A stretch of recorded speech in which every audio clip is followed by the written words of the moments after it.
नमस्कार दोस्तों, संविधान में आज हम पढ़ेंगे मूल अधिकार। क्या पढ़ेंगे? मूल अधिकार।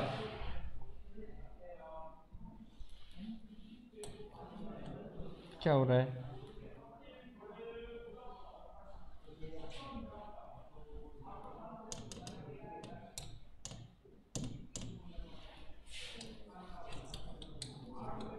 मूल अधिकार पढ़ेंगे आज, ठीक है। अगर मूल अधिकारों के संदर्भ में बात करें कि मूल अधिकार क्या है और ये कहाँ से आए, तो ध्यान रखिएगा, मूल अधिकार हमें अगर आपको स्रोत पूछे तब तो इसका उत्तर आना चाहिए अमेरिका। परंतु अगर सबसे पहले बात करें कि मूल अधिकार सबसे पहले कौन से देश ने बनाए थे, तो ध्यान रखना सबसे पहले ये मूल अधिकार आए थे कहाँ से? ब्रिटेन से। कहाँ से आए थे? ब्रिटेन से। और ब्रिटेन में कब? 1215। सबसे पहले मूल अधिकारों का जन्म अगर माने तो कहाँ हुआ? ब्रिटेन में। कब हुआ? 1215 में। ये बात स्पष्ट हुई। 1215 का जो अधिकार पत्र था उसमें मौलिक अधिकारों का जिक्र किया गया है। ब्रिटेन का 1215 का जो अधिकार पत्र था उसमें मौलिक अधिकारों का क्या किया गया है? जिक्र किया गया है। तो पहला प्रश्न तो ये बन सकता है कि इसकी मूल उत्पत्ति कहाँ से हुई है, तो ध्यान रखना टाबरो, गठू हुई है ब्रिटेन हुई है। कद हुई? 1215 में। तो मौलिक अधिकारों जिक्र कदो बटे। अब एक बाद की बात करा कि आपने मूल अधिकार कौन से देशों में अपनाए रहे, ठीक है। तो देखो, मूल अधिकारों की बात करें तो आपा अपनाया गठू अमेरिका, परंतु अमेरिका कद अपनाया? अमेरिका ने ये मूल अधिकार कहां से अपनाए? मूल अधिकार कहां से लिए थे? तो ध्यान रखना कि जब तक 1787 में जो निर्मित संविधान था अमेरिका का, उस समय उनके पास खुद के पास क्या नहीं थे? मूल अधिकार नहीं थे। 1787 में अमेरिका का जो संविधान निर्माण हुआ उस समय उनके पास खुद के पास क्या नहीं थे? मूल अधिकार नहीं थे। परंतु मूल अधिकारों की बात करें तो 1791 के अंदर संशोधन किया गया अमेरिका के संविधान में, और उसमें किसका जिक्र किया गया? मूल अधिकारों का जिक्र किया गया। मूल अधिकारों का जिक्र किया गया। तो देखो टाबरो, दो प्रश्न बन गया कि मूल अधिकार सारनू पहला ब्रिटेन 1215, यानी उनका जो 1215 का एक्ट है या अधिकार पत्र है उसमें मौलिक अधिकारों को क्या किया गया? जिक्र। और जिसे क्या कहते हैं? इस 1215 के अधिकार पत्र को कहते हैं, अधिकार पत्र को कहते हैं, अधिकार पत्र को मौलिक अधिकारों का मैग्ना कार्टा। क्या कहते हैं? Magna carta. बात भी ध्यान रखनी है। तो किन्ने का है मौलिक अधिकारों को मैग्ना कार्टा? तो 1215 को अधिकार पत्र है, गठा को ब्रिटेन को भिन्न है। फिर देखो, अमेरिका का संविधान ले रहा है, आपा गठू ले गया मूल अधिकार कहाँ से उठाए? जो भाषा है वो कहाँ से उठाएगी? अमेरिका से। तो अमेरिका का जो संविधान निर्माण हुआ 1787 में, उस समय अमेरिका के संविधान में मूल अधिकार नहीं थे, परंतु बाद में संशोधन हुआ 1791 में, तो उस समय मूल अधिकारों को जोड़ा गया और ये नागरिकों को प्रदान किया गया। ध्यान रखना, मैं दो शब्द करवाऊंगा आपको, नागरिक और व्यक्ति। नागरिक और व्यक्ति, तो टाबरो ध्यान रखना दोनों शब्द अलग अलग है। दोनों शब्द क्या हैं? अलग अलग हैं। नागरिक का अर्थ है किसी देश का, किसी देश का स्थायी निवासी क्या कहलाएगा? नागरिक कहलाएगा।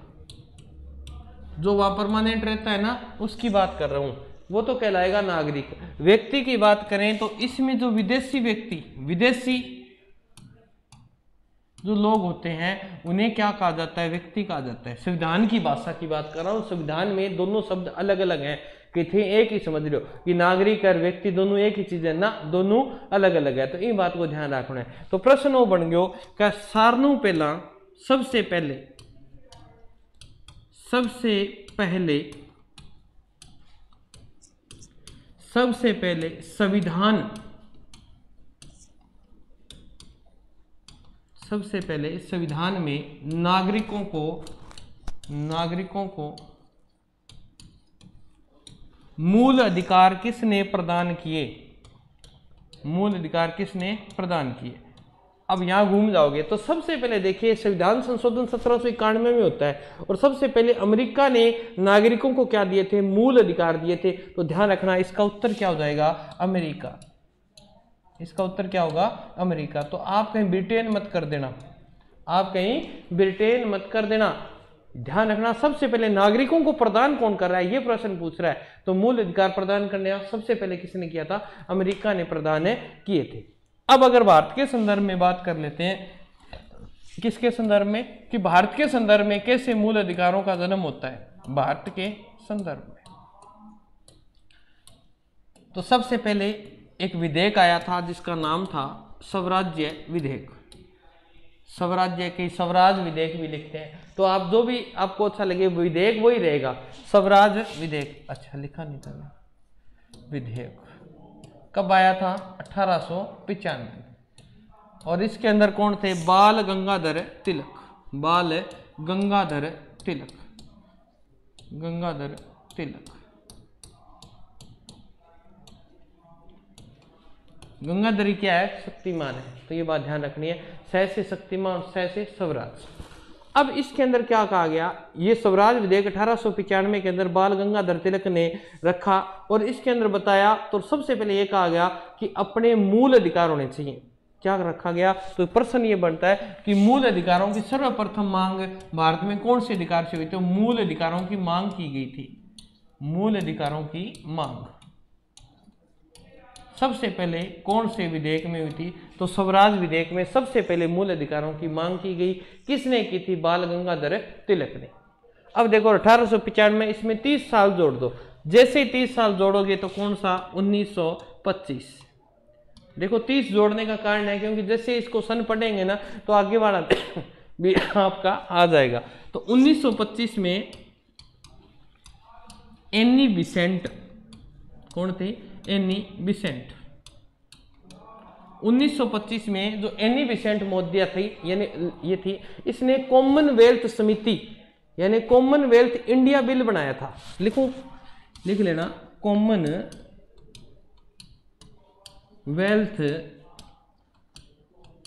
India bill. क्या बनाया, कॉमनवेल्थ इंडिया बिल बनाया, और उसमें मूल अधिकारों की क्या की मांग की थी। सबसे पहले देखो किसने की, बाल गंगाधर तिलक ने। 1925 में कौन कर रही है, एनी बिसेंट। कौन से बिल में, कॉमनवेल्थ इंडिया बिल था, इसमें सर्वप्रथम 1925 में एनी बिसेंट ने क्या की थी, मूल अधिकारों की मांग की थी। अब देखो यहाँ 30 थे, तो इसके 3 साल बाद में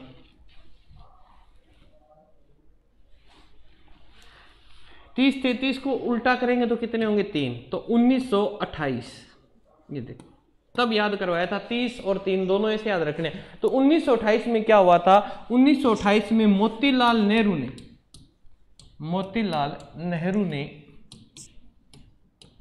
एक रिपोर्ट पेश की जिसका नाम क्या था, नेहरू रिपोर्ट। क्या पेश की, नेहरू रिपोर्ट पेश की। और इस नेहरू रिपोर्ट में मोतीलाल नेहरू ने क्या किया था, भारतीय संविधान निर्माण करने के लिए एक प्रथम प्रयास किया था। मोतीलाल नेहरू ने नेहरू रिपोर्ट में भारत के संविधान निर्माण करने के लिए प्रथम प्रयास किया था। और उसमें क्या कहा गया था, उसमें यह कहा गया था कि मूल अधिकारों को शामिल किया जाए, मूल अधिकारों को शामिल किया जाए। तो ध्यान रखना है। अब ये तीनों चीजें याद रखनी है। तो 1895 में बाल गंगाधर तिलक ने सर्वप्रथम मांग की, फिर एनी बिसेंट ने कॉमनवेल्थ इंडिया बिल में इसकी कहा गया कि मूल अधिकार होने चाहिए।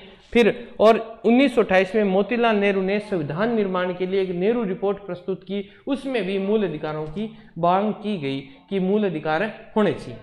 अब इसके बाद में क्या प्रक्रिया रही वो देख लेते हैं। तो उसके बाद की अगर बात करें तो 1931, इसके 3 साल बाद, देखो 3 साल चल पड़ा है यहाँ पे, 3 साल बाद कराची, कौन सा अधिवेशन हुआ, कराची में एक अधिवेशन हुआ। और कराची अधिवेशन में कांग्रेस का कराची अधिवेशन होता है, और वहां पर सरदार वल्लभ भाई पटेल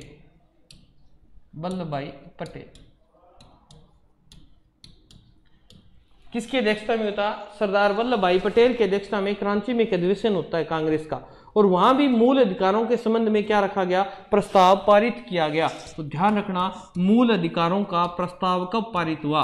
मूल अधिकारों का प्रस्ताव पारित हुआ। मूल अधिकारों का प्रस्ताव पारित, इतने दिनों से मांग हो रही थी, तो यहाँ प्रस्ताव क्या हो जाएगा? पारित हो जाएगा। आज बेटा ब्रो याद है, जैसी याद रह जाएगा सारी चीजें। 1928 में मोतीलाल नेहरू रिपोर्ट में मांग करता है। 1931 में कराची में अधिवेशन हुआ कांग्रेस का, जिसकी अध्यक्षता की थी सरदार वल्लभ भाई पटेल ने, और मूल अधिकारों का जो प्रस्ताव था वो क्या हो गया? यहाँ पर पारित हो गया। और उसी के समय 1931 दोबारा दूसरा गोलमेज सम्मेलन होता है। दूसरा गोलमेज सम्मेलन होता है, और वहां पर गांधी जी जाते हैं ना, गोलमेज सम्मेलन। तो यहां पर कौन गए थे? गांधी जी गए थे। इन्होंने भी मूल प्रस्ताव के आधार पर मूल अधिकारों की मांग की थी। इन्होंने क्या की थी कि हमारा जो आधार है ना, उस आधार पर हमें क्या दिए जाए? मूल अधिकार दिए जाए भारतीय संविधान में। तो दूसरे गोलमेज सम्मेलन में गांधी जी ने मूल अधिकारों की मांग उठाई थी। ठीक है, अब देखते हैं उसके बाद की प्रक्रिया। उसके बाद की प्रक्रिया में देखते हैं, कईयों के याद रहता है गुरुजी 1935 चारों लेड़ा है कि, तो ध्यान रखियो, जब 1935 का जो शासन अधिनियम बना था उस समय मूल अधिकार शामिल नहीं थे। ध्यान रखना, 1935 के एक्ट में मूल अधिकारों को शामिल नहीं किया गया। मूल अधिकारों को शामिल नहीं किया गया। मूल अधिकारों को शामिल नहीं किया गया, तो शामिल नहीं किया गया। 1935 के मूल एक्ट में क्या नहीं किया गया? नहीं किया गया। तो उसके बाद में देखो, इसके 10 साल बाद, कब? 1945 में एक समिति बनती है। कौन सी? तेज बहादुर सप्रू समिति। कौन सी समिति थी? ये समिति पूछ सकता है। तो लास्ट में किस समिति ने प्रयास किया था? तेज बहादुर सप्रू समिति के प्रयासों से, ठीक है, मूल अधिकारों को संविधान में क्या किया गया? शामिल किया गया। मूल अधिकारों को क्या किया गया? शामिल किया गया। कहां पे शामिल किया गया? संविधान में शामिल किया गया। संविधान में शामिल किया गया। तो अब याद रहे, जैसी सारी चीजें ने एक बारी रिपीट मारो। देखो, मूल अधिकार, सबसे पहले मूल अधिकार 1215 का जो अधिकार पत्र था ब्रिटेन का, उसमें मौलिक अधिकारों को क्या कहा गया? मैग्ना कार्टा कहा गया। फिर अमेरिका के संविधान में 1787 में निर्माण हुआ संविधान का, उसमें मूल अधिकार नहीं थे। 1791 में मूल संविधान संशोधन करके मूल अधिकारों को जोड़ा गया। फिर अगर बात करें नागरिक और इन दोनों शब्दों के बीच की बात करें कि इन दोनों में फर्क क्या है, बता दिया। नागरिक किसी देश का स्थायी निवासी होता है। व्यक्ति शब्द से जो संविधान में अर्थ लिया गया है वो विदेशी व्यक्तियों से, विदेशी नागरिकों से लिया गया है। सबसे पहले संविधान में नागरिकों को मूल प्रदान, यानी सबसे पहले अगर बात करें हमने कहां से ग्रहण किया मूल अधिकार? अमेरिका से। और अमेरिका ने क्या किया था? अमेरिका के मूल संविधान में ये बातें नहीं थी, फिर उन्होंने संशोधन किया और सबसे पहले एक ऐसा देश जिसे संविधान में ये लिख दिया कि मूल अधिकार नागरिकों को प्रदान किए जाएंगे, ऐसा करने वाला देश कौन सा था? अमेरिका। ठीक है,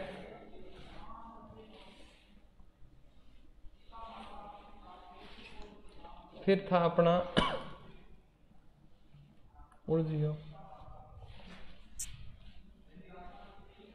चल कोई बात को नहीं। तो भारत में अगर सबसे पहले बात करें तो भारत में सबसे पहले स्वराज विधेयक 1895 में सबसे पहले मांग किसने की थी? बाल गंगाधर तिलक ने मांग की थी। फिर 1925 में एनी बिसेंट ने कॉमनवेल्थ इंडिया बिल में भी इसकी मांग की कि मूल अधिकार होने चाहिए। फिर 1928 में मोतीलाल नेहरू ने एक संविधान के लिए एक रिपोर्ट पेश की जिसका नाम था नेहरू रिपोर्ट, उसमें भी मूल अधिकारों की मांग की गई। फिर देखो 1931 में कराची अधिवेशन हुआ जिसकी अध्यक्षता सरदार वल्लभ भाई पटेल ने की और उस समय मूल अधिकारों को प्रस्ताव में क्या कर दिया? पारित की मूल अधिकार होंगे। फिर 1931 में दूसरा गोलमेज सम्मेलन हुआ जिसके अंदर गांधी जी ने भी अपनी मांग रखी थी कि मूल अधिकार हमारे संविधान में होने चाहिए।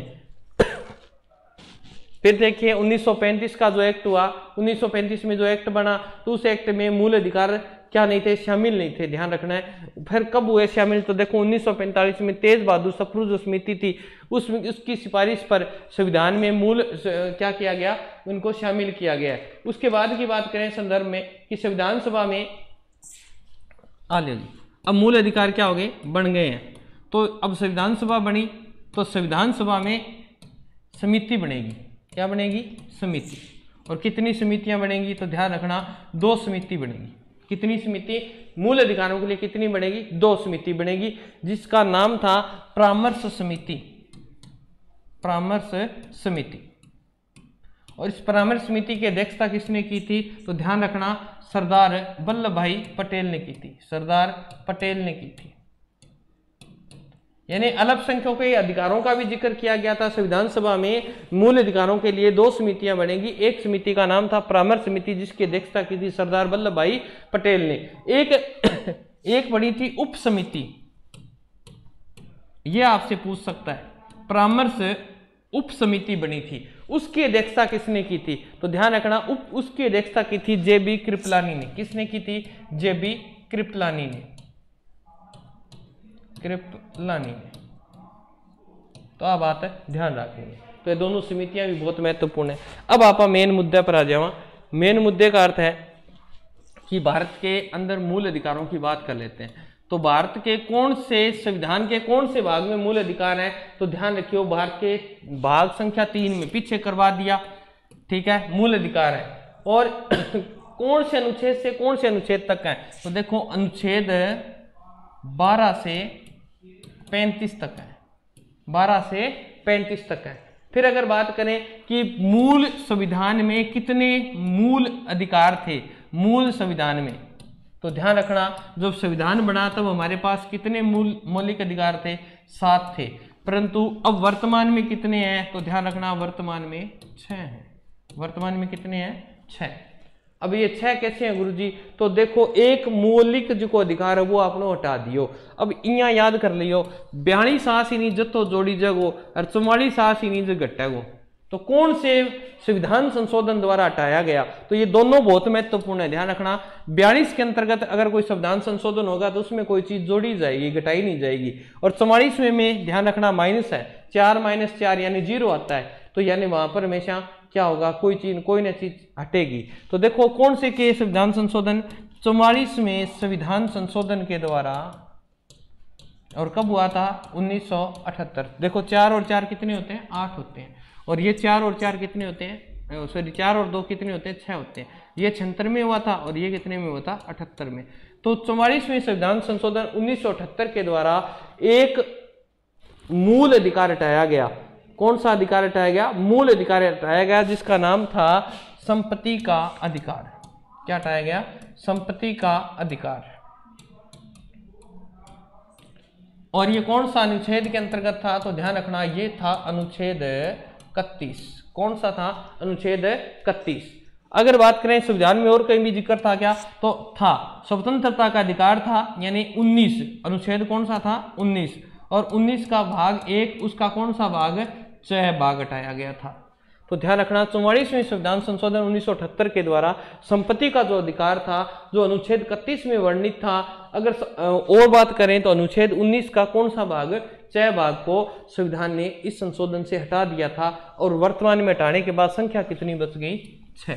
कितनी बच गई, 6। तो अब बात ही किंगी। और हटाने के बाद अब क्या हुआ है, तो ध्यान रखना पहले मौलिक अधिकार था, अब हमारे पास वो क्या बन गया, संपत्ति का अधिकार हमारे लिए अब क्या है, विधिक अधिकार है। उसके लिए हम कोर्ट में तो जा सकते हैं। और ये कहां जोड़ा गया है, तो ध्यान रखियो 300 क में जोड़ा गया है। ये बात भी आप ध्यान रख सकते हो कि मौलिक अधिकार नहीं रहा है, परंतु कह रहा है कानूनी अधिकार रह गया है, और 300 क में इसके अंतर्गत जोड़ा गया है। अब अगर बात कर लिया क्या किसा किसा है गुरुजी, तो देखो 6 है अपने पास। पहला है समानता का अधिकार, समानता का अधिकार। और ये कहां से कहां तक है, तो देखो 14 से 18, अनुच्छेद 14 से 18 तक किसका है, समानता का अधिकार, जिसे डिटेल से पढ़ेंगे। फिर 2 नंबर स्वतंत्रता का अधिकार। किसका अधिकार है, स्वतंत्रता का अधिकार। ये कहां से कहां तक है, तो ध्यान रखो 19 से 22। किसका है, 19 से 22। 3 नंबर में है शोषण के विरुद्ध, शोषण के विरुद्ध अधिकार, ये भी तो ध्यान रखो, इसमें 2 ही हैं, 23 और 24। फिर अपने को दी गई है नंबर 4 पे धर्म, किसकी स्वतंत्रता दी गई है, धार्मिक स्वतंत्रता या धार्मिक लिख लेते हैं, धार्मिक स्वतंत्रता का अधिकार, और ये आपका है 25 से 28, ठीक है। और पांचवा है आपका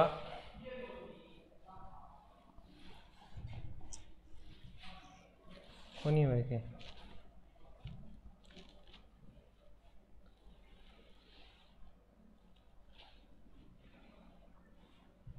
दिक्कत होगी। 5 में कौन सा है, तो देखो 5 में जो अधिकार दिया गया है वो हमें दिया गया है किसका, संस्कृति और शिक्षा संबंधी, क्या दिया गया है, संस्कृति व शिक्षा संबंधी अधिकार दिया गया, जिसमें कौन से हैं, 2 ही हैं, 29 व 30। अब आपको मैंने बता दिया 31वां था हमारे पास संपत्ति का, परंतु वो तो हटा दिया है, तो हमारे पास सिर्फ 6 ही बचे। फिर लास्ट है कौन सा, संवैधानिक उपचारों का अधिकार। ये ध्यान रखना, इस अधिकार को भीमराव अम्बेडकर संविधान की क्या कहता है, आत्मा कहता है, संवैधानिक उपचारों का अधिकार। ये कहा है अनुच्छेद 32, ठीक है, अनुच्छेद 32। अब गुरु जी थे कराया तो 35 है, कराया नहीं मैं 12 हूँ 35, परंतु मूल जी का अधिकार है वह यही अधिकार है, परंतु 35 के अंतर्गत के है वह चीजा को देना पा कर श्याम। अब इंगमा देखो थे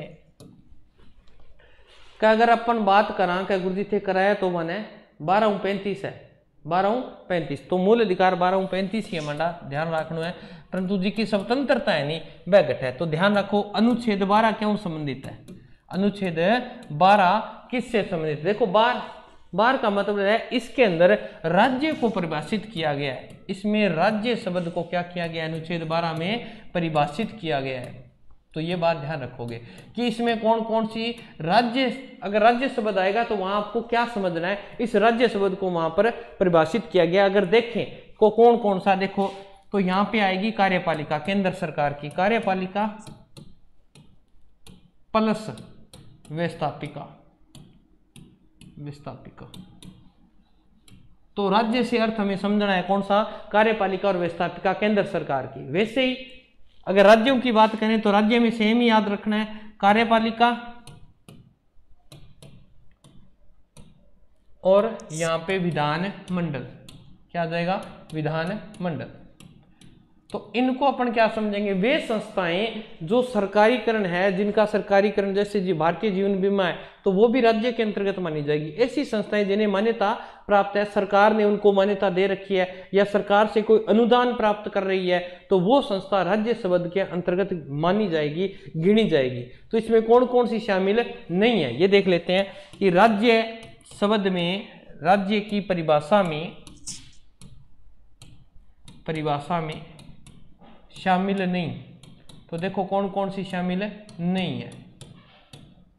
तो नंबर 1 देखते हैं, आपने क्रिकेट देखते होंगे और क्रिकेट का जो मैच वगैरह कराते हैं उनसे संबंधित क्रिकेट क्या कंट्रोल बोर्ड कौन सा है, BCCI, ठीक है, और इससे मिलती जुलता है ICIC, पता नहीं कदों IC, यानी ICICI जो बैंक की संस्था है वो भी क्या है, राज्य के अंतर्गत शामिल नहीं है। और कौन सी है जी, तो देखो और वो संस्थाएं जो क्या है, निजी हैं,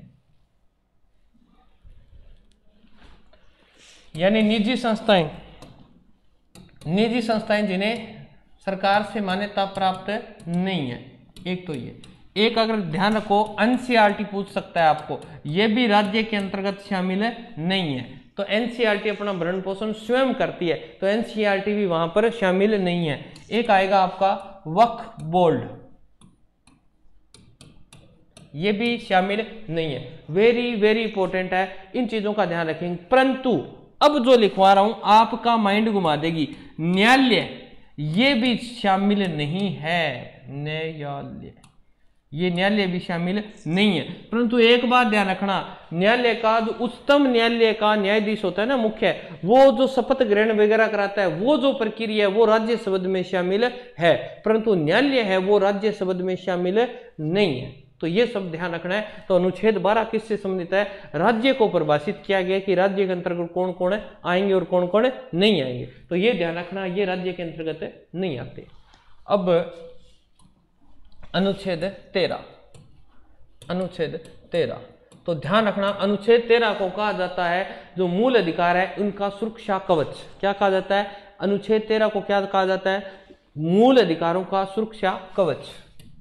ध्यान रखना, सुरक्षा कवच कैसे कहा जाता है? कुछ ना कुछ तो कारण होगा। तो इसमें अंदर क्या कारण है? इसके अंदर ये कारण है कि इसके अंदर कोई फैसला दे दिया जाए जिससे मूल अधिकारों का हनन हो गया, तो उसको न्यायिक पुनरावलोकन के लिए बुलाया जा सकता है। यानी अनुच्छेद 13 कहता है कि न्यायिक पुनर्वालोकन, पुनर्वालोकन की शक्ति कौन सा अनुच्छेद देता है? तो ये अनुच्छेद देता है। कौन सा? अनुच्छेद 13। यानी मौलिक अधिकारों का अगर कोई उल्लंघन करने वाला कानून है तो उस कानून को बदलना कौन से अनुच्छेद के अंतर्गत जरूरी है? अनुच्छेद 13 के अंतर्गत। इसीलिए इसे क्या कहा गया है? सुरक्षा कवच। अब आपको बहुत ही महत्वपूर्ण आपको पूछ सकता है नागरिक कि मौलिक अधिकारों में से वे कौन से अधिकार हैं जो सिर्फ भारतीयों को प्राप्त हैं? यानी वो सिर्फ किसको प्राप्त है? भारतीयों को प्राप्त है। तो मौलिक अधिकार देखो कहां से कहां तक है? 12 से 35 तक।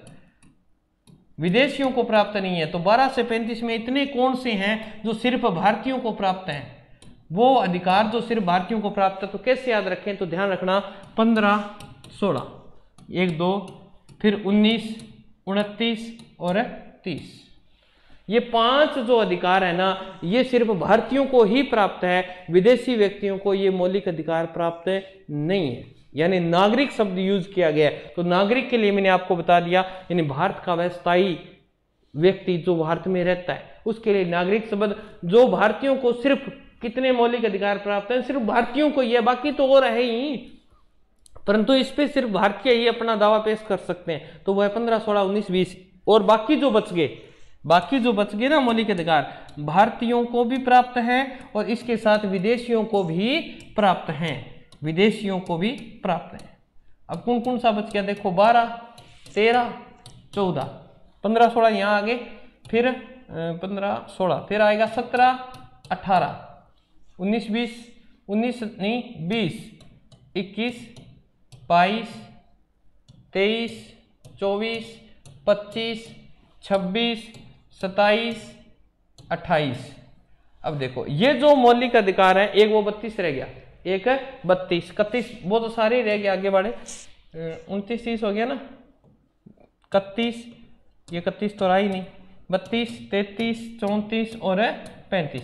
ये सभी जो अधिकार हैं ये भारतीयों को भी प्राप्त है और विदेशियों को भी प्राप्त है। तो अब बात आप वो ध्यान रखूंगा, भारतीय सिर्फ 5 स्पेशल प्रकार का 15, 16, 19, 20 और 30 और अंग आप अध्ययन करांगा पूरा डिटेल हूँ अगली वीडियो में। जितने वीडियो ने बारी बारी देखो और चैनल सब्सक्राइब करो, लाइक करो और कमेंट करके बताओ थाने वीडियो की शौक लगे। तो जय भारत, जय राजस्थान।